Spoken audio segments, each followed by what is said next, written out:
अस्सलाम वालेकुम दोस्तों, आज की वीडियो बड़ी खास है और ये वीडियो है उन 5 बड़े पछतावों के बारे में जो किसी भी शख्स को मरते वक्त होते हैं। ये वीडियो आपको बहुत फ़ायदा देगी अगर आप इसको देखेंगे आखिर तक। मैं हूं सरफराज राजा। अगर हमारे साथ नए हैं तो आपने 3 काम कर लेने हैं। हमारे चैनल सब्सक्राइब कर लेना है, बेल आइकन दबाना है ताकि हमारी वीडियोज़ की अपडेट्स आप तक पहुँच सकें और हमारे फेसबुक पेज को भी आपने ज़रूर लाइक कर लेना है। तो दोस्तों, ब्राउनी वियर एक ऑस्ट्रेलियन मुसन्निफ़ा हैं और इन्होंने अपनी यादाश्तों पर मबनी एक बुक लिखी थी। ब्राउनी ने अपनी ज़िंदगी में बतौर नर्स, एक रज़ाकार नर्स के तौर पे काम किया था और उनकी ड्यूटी कुछ ऐसे लोगों के साथ लगी थी जो कि डेथ बेड पे थे, यानी कि बिस्तरे मर्ग पर थे, मरने के करीब थे और चंद ही दिनों में या चंद ही हफ्तों में वो मरने वाले थे। इस बात का उनको मालूम था। तो ब्राउनी ने इन तमाम लोगों के साथ वक्त गुजारा और उनसे उनकी ज़िंदगी के बारे में पूछती रही। और अहम सवाल जो ब्राउनी ने सबसे पूछा वो ये था कि आपको ज़िंदगी में सबसे बड़ा पछतावा क्या है। तो दोस्तों, ब्राउनी ने जो अपनी किताब लिखी, अपनी यादाश्तों पर मबनी किताब, जिसका उन्वान है कि मरते हुए शख्स के 5 बड़े पछतावे, तो इसमें उन्होंने इन तमाम पछतावों के बारे में लिखा है। तो हम भी आज इन पछतावों के बारे में बताएंगे कि क्या बड़े पछतावे होते हैं जब कोई शख्स मर रहा होता है। और ये पछतावे कभी भी ऐसा नहीं होते, क्योंकि जब कोई भी शख्स अपनी ज़िंदगी शुरू कर रहा होता है तो उसकी ख्वाहिश क्या होती है कि वो बहुत पैसा कमाए, दुनिया घूमे और उसकी ख्वाहिशात होती हैं। लेकिन मरते हुए शख्स की ऐसी कोई भी ख्वाहिश नहीं थी। क्या ख्वाहिशें थी? तमाम वो ख्वाहिशें थी जो कि उसकी ज़ात से जिनका ताल्लुक था। पहला पछतावा क्या था दोस्तों? पहला पछतावा सब लोगों का ये था कि लोग क्या कहेंगे, और हमने अपनी ज़िंदगी इसमें गुजार दी कि लोग क्या कहेंगे। यानी कि हम ज़िंदगी में सोचते रहते हैं, बहुत से काम नहीं कर पाते ये सोचकर कि लोगों ने क्या कहना है, लोग क्या कहेंगे, लोगों का इस बारे में क्या ख्याल होगा, पता नहीं लोग क्या कहेंगे, क्या सोचेंगे। और ज़िंदगी में बहुत से काम होते हैं जो कि ये सोचकर लोग नहीं करते कि लोग क्या कहेंगे। तो अक्सर लोगों का कहना था कि उनकी ज़िंदगी का सबसे बड़ा पछतावा है कि उन्होंने लोगों के बारे में सोचकर अपनी ज़िंदगी को अपने मुताबिक नहीं गुजारा, और ये उनका एक बहुत बड़ा पछतावा था जब वो मरने जा रहे थे।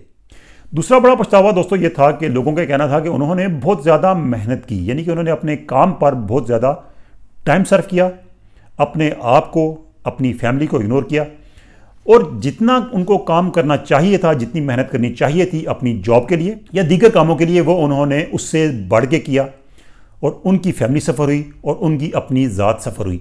ये लोगों का दूसरा बड़ा पछतावा था कि उन्होंने जितना उनको चाहिए था उससे ज़्यादा मेहनत की इस ज़िंदगी में।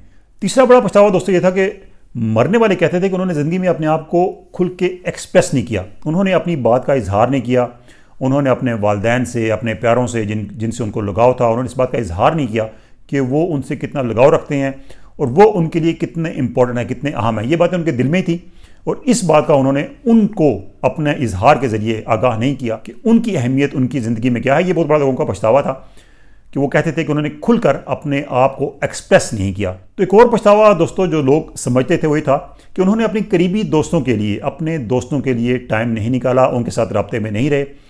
ये वो दोस्त होते हैं दोस्तों जो कि आपकी ज़िंदगी का लाजमी हिस्सा होते हैं ज़िंदगी के एक वक्त में। उनके बगैर आप ज़िंदगी तसव्वुर नहीं कर पाते। ये आपके बचपन के दोस्त होते हैं, आपके स्कूल मेट्स होते हैं और आपके बहुत करीबी दोस्त होते हैं जिनके साथ अपनी ज़िंदगी की हर चीज़ आप शेयर करते हैं, हर बात शेयर करते हैं।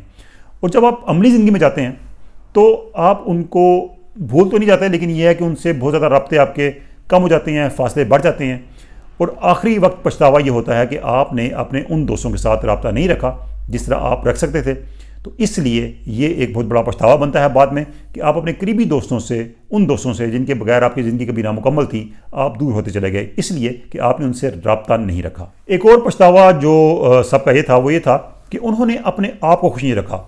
दोस्तों, बहुत अहम बात है कि हम ज़िंदगी में पहले हम अपनी जॉब को, अपने प्रोफेशन को सबसे टॉप पे रखते हैं, फिर अपने फैमिली को रखते हैं और फिर अपने आप को रखते हैं। हालांकि इसका जो तरतीब है वो उल्ट होनी चाहिए, यानी कि सबसे पहले आपका अपना आप, फिर आपकी फैमिली और फिर आपका प्रोफेशन आता है इसके बाद। क्योंकि आप ठीक होंगे तो आपकी फैमिली ठीक होगी, आप ठीक होंगे तो आपका प्रोफेशन ठीक होगा। हम इसको उल्टे तरीके से चल रहे होते हैं और यही लोगों का सबसे बड़ा पछतावा रहा कि वो अपने आप को खुश नहीं रख पाए, अपने लिए टाइम नहीं गुजारा, अपने साथ वक्त नहीं गुजारा, अपने लिए टाइम नहीं निकाला और ये उनका एक बहुत बड़ा पछतावा बना कि वो अपने लिए वक्त नहीं निकाल सके। तो दोस्तों, ब्राउनी की ये बुक है, ये बेस्ट सेलर बुक है। दुनिया में 12 से ज़ायद ज़ुबानों में ये किताब ट्रांसलेट हुई और फ़रोख्त हुई और 10 लाख से ज़्यादा लोगों ने इस किताब को पढ़ा। तो ये किताब वो थी जिसमें लोगों ने इसलिए दिलचस्पी जाहिर की कि वो उन लोगों के तजुर्बात से फ़ायदा उठाएं जो मरने जा रहे थे। और जब आदमी मर रहा होता है तो क्या सोचता है कि उसकी ज़िंदगी में क्या मिस किया, और इससे आप सीख सकते हैं। बजाय इसके कि आप सीखें तब जाके जब आप खुद बिस्तरे मर्ग पर हों, आप ऐसे लोगों के तजुर्बात से सीख लें कि वो क्या समझते हैं कि ज़िंदगी में क्या करना चाहिए और फिर उन चीज़ों को फॉलो भी किया जाए। तो इसलिए एक किताब अच्छी किताब है जिसमें आप इन बातों को जान सकते हैं कि क्या चीज़ें हैं जो कि ज़िंदगी में आपकी प्रेफरेंस होनी चाहिए, किन चीज़ों पे आपको फोकस रखना चाहिए, और ये चीज़ें आपको अल्टीमेटली फ़ायदा देती हैं। और ब्राउनी ने किताब में इसी बात पर फोकस रखा है और इसीलिए किताब लिखी है ताकि लोगों की ज़िंदगियों में एक तब्दीली लाई जा सके। और यकीनी तौर पर जिन लोगों ने किताब पढ़ी है उनकी ज़िंदगियों में एक बड़ी तब्दीली इस किताब को पढ़ने के बाद आई होगी। हमने भी इस किताब के कुछ अहम पॉइंट्स थे, हम जो चीज़ें थी आपसे शेयर की। उम्मीद है आप भी इसको इंप्लीमेंट करेंगे अपनी ज़िंदगी पर और आपको ज़िंदगी में इसका फ़ायदा होगा। वीडियो अच्छी लगी हो दोस्तों के साथ शेयर कीजिएगा, लाइक कीजिएगा और कमेंट्स में अपना फीडबैक जरूर देना है। अल्लाह हाफिज़।